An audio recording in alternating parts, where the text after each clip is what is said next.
যে ব্যক্তি প্রতিদিন 200 বার সূরা ইখলাস পাঠ করবে, কুল হুয়াল্লাহু আহাদ আল্লাহুস সামাদ লাম ইয়ালিদ ওয়ালাম ইউলাদ ওয়ালাম ইয়াকুল্লাহু কুফুয়ান আহাদ, আল্লাহ তাকে 7টি বড় পুরস্কার দান করবেন।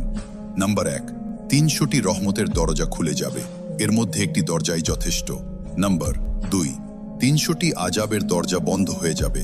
আজাব অর্থ রোগ, বালাই, বিপদ, আপদ, ঋণ, ফিতনা ইত্যাদি।